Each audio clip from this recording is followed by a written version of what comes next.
¿Alguna vez te has preguntado por qué la radio sobrevive en la era de los algoritmos?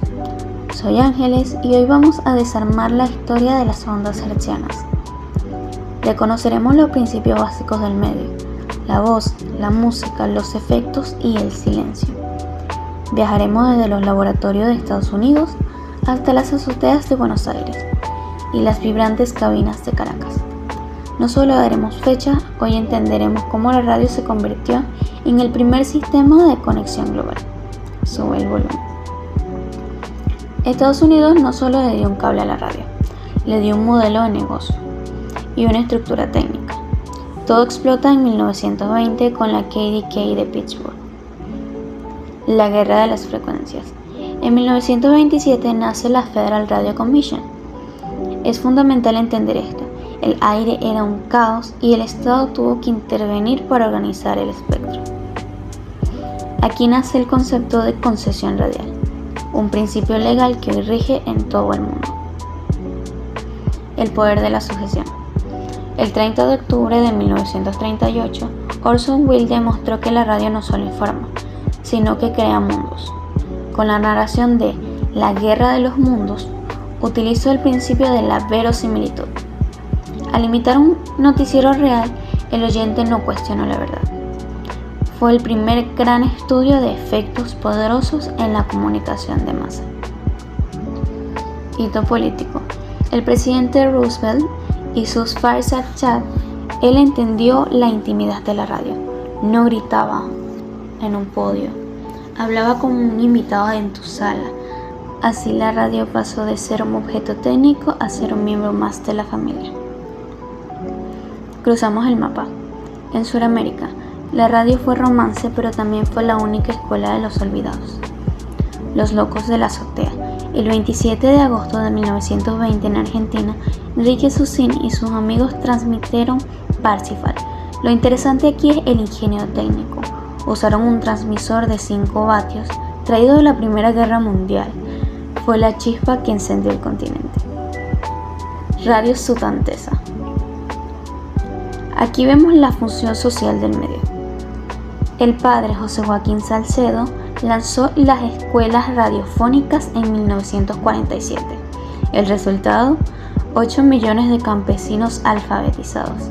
La radio demostró que su implementación técnica, basada en ondas que saltan las montañas, era más eficiente que cualquier carrera. La trinchera sonora. Durante las dictaduras del Cono Sur, la radio fue el único medio que burló la censura, gracias a la transmisión por onda corta, permitiendo las voces del exilio fueran escuchadas dentro de la frontera bloqueada. En Venezuela, la radio es el latido de nuestra identidad. Todo comienza el 23 de mayo de 1926, con la estación Aire. Era una radio controlada por la dictadura de Gómez, donde se leían partes oficiales. Pero tras su caída, la radio se convirtió en libertad, la época de oro. En 1930, William Field funda la Broadcasting Caracas. Aquí aparece el principio de la identidad sonora.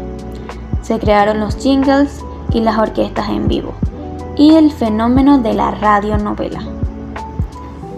Caso de estudio: El derecho de nacer, en 1948. No era solo ficción, era un evento sociológico. Según el autor Mario Guzmán, las calles se vaciaban. La radio logró algo que el cine no podía: la simultaneidad masiva en todo el territorio nacional. La revolución de la FM.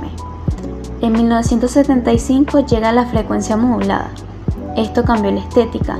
Pasamos de la locución engolada a la formal de la AM al estilo dinámico, joven y musical de emisoras como la Mega 107.3.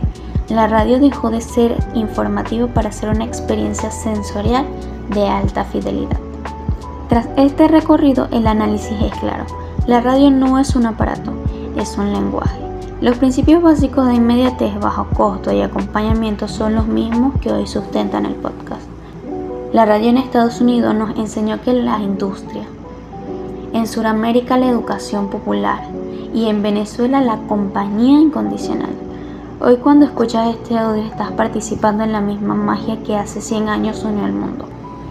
La radio no ha muerto, simplemente ha dejado de depender de una antena para vivir en la red, recordándonos que mientras existe una voz y un oído dispuesto a escuchar, el círculo de la comunicación estará completo.